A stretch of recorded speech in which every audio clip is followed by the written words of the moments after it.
जिस घर के लोगों को अत्यधिक क्रोध आता है, कितने लोगों के इतना क्रोध होता है कि वो साड़ी लहंगा गठरी बांध के रेडी रहता है। अगर पति कुछ बोल दिया तो छत से कूदकर पत्नी छलांग लगाकर भाग गई मायके। हमारे एक भगत की पत्नी मायके भाग गई। मेरे पास फोन आया कि गुरुदेव आपकी भक्ति हमने किया तो फायदा जो हुआ सो हुआ, लेकिन पत्नी भाग गई आज। हमने कहा फिर क्या हुआ? बोले असमंजस हुआ कि भाग गई।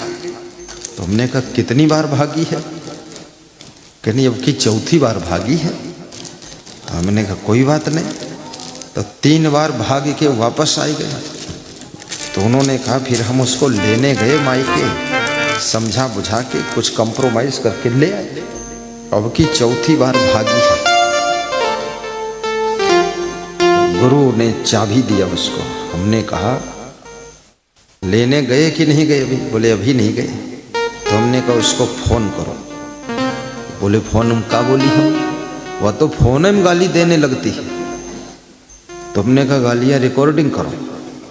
तो फोन करो। फिर फोन हम बोले कहाँ? तो हमने कहा उससे कह दो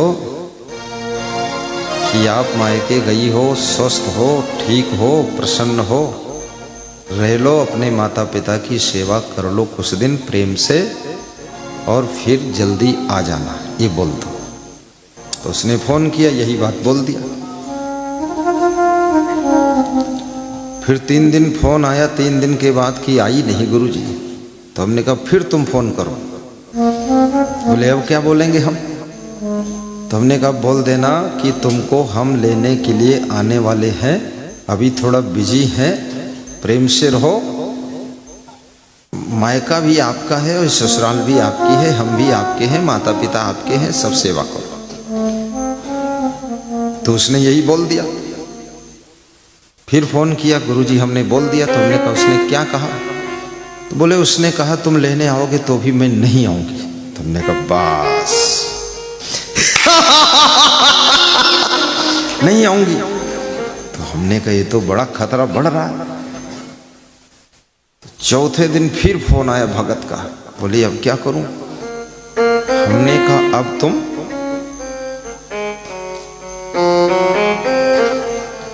फिर फोन करो और कहो कि तुम्हारे बिना हम बहुत दुखी हैं और तुम्हें याद करते हैं और रात में चुपके रोते हैं, तुम जल्दी आ जाओ, ये कहो। बिल्कुल सही घटना है, एड्रेस नहीं बताऊंगा, है यूपी का ही भगत। तो उसने यही कहा और फिर हमको फोन किया, बताया, हमने कह दिया। तो हमने कहा जवाब क्या मिला? बोले जवाब मिला कि हम तुम्हारे यहाँ जिंदगी में ना आए। तो हमने कहा ये तो मैटर बढ़ता ही जा रहा, गुरु का हर इंजेक्शन फेल होता जा रहा।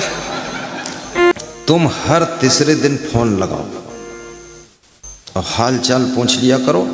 अब ये ना कहना कि हम लेने आ रहे हैं या तुम आ जाओ, या बात ना करो, आने जाने की बात ना करना, हाल चाल ले लेना तीसरे चौथे। तो हाल चाल लेने लगा। अब महीना बीत गया, 2 महीना बीत गया, आने जाने की बात ही नहीं होती थी, बस हाल चाल, कुशल मंगल है, ठीक है, स्वस्थ है, खाना खा लिया, पानी पी लिया, साड़ी पहन लिया, ये हो गया वो हो गया, सब बात होगा। तो हमने फिर, मैं तो बिजी रहता हूँ, 2 महीने बाद उसका फोन आया। बोला गुरुजी अभी आई नहीं है। तो हमने कहा बहुत बढ़िया, अब एक काम करो, आप फोन में कह देना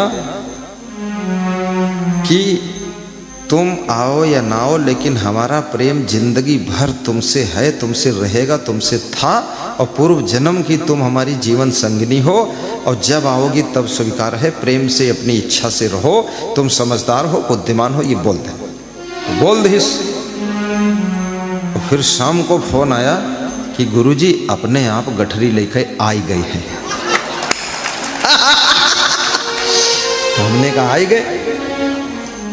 तो तुम बोले हो ना कुछ, बोले कुछ तो काहे परी।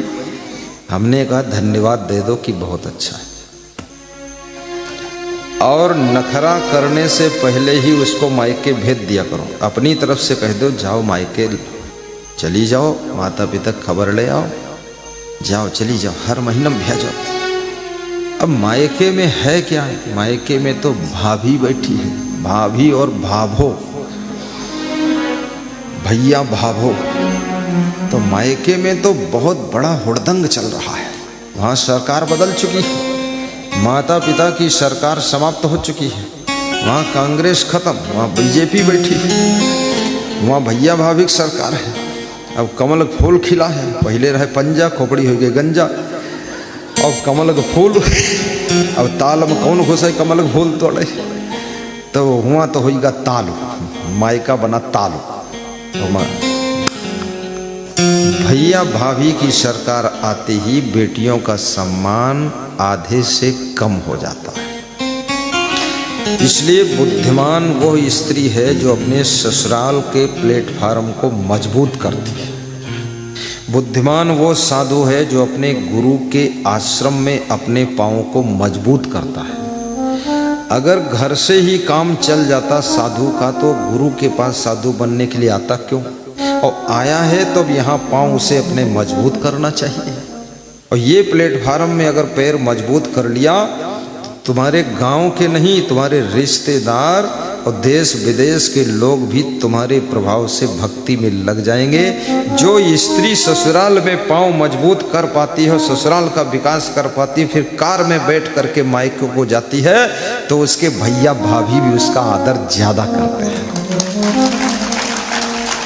और जो स्त्री ससुराल में लड़ाई झगड़ा करती है, मल्ल युद्ध करती है, महाभारत करती है और लड़ झगड़ कर मायके जाती है, तो इज्जत वहाँ भी नहीं रह जाती।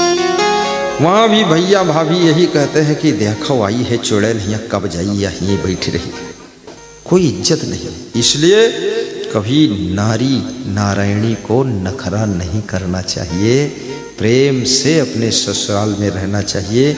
क्योंकि अब मायका तुम्हारा नहीं है, मायका तुम्हारी भाभियों का हो गया है। अब ये ससुराल तुम्हारी है। ससुराल में मजबूती से रहिए और अपना ससुराल को मानिए और ससुराल के विकास में लग जाइए। हे देवियों, तुम्हारे पास में बुद्धि का भंडार है, अपनी ससुराल को स्वर्ग बना दीजिए। जय जय जय। और पति पत्नी ऐसे रहो जैसे दो दोस्त रहते हैं, दोस्त की तरह। पत्नी को दोस्त कहा गया है।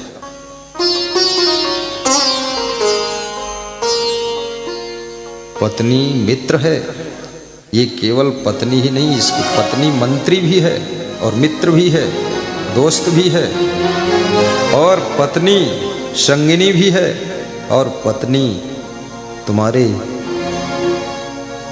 दुख सुख में साथ देने वाली जीवन साथी भी है। क्योंकि शादी होने के बाद माता पिता भी ढीले पड़ जाते हैं, क्योंकि वे भी तुम्हारे लोड से थक चुके थे। तो शादी हो गई, दोनों की जोड़ी लगा दिया।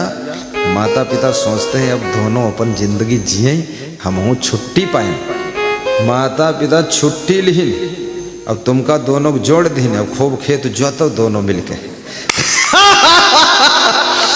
तो माता पिता का भी अब ज्यादा रोल नहीं है, वो धीरे धीरे बूढ़े भी हो रहे हैं।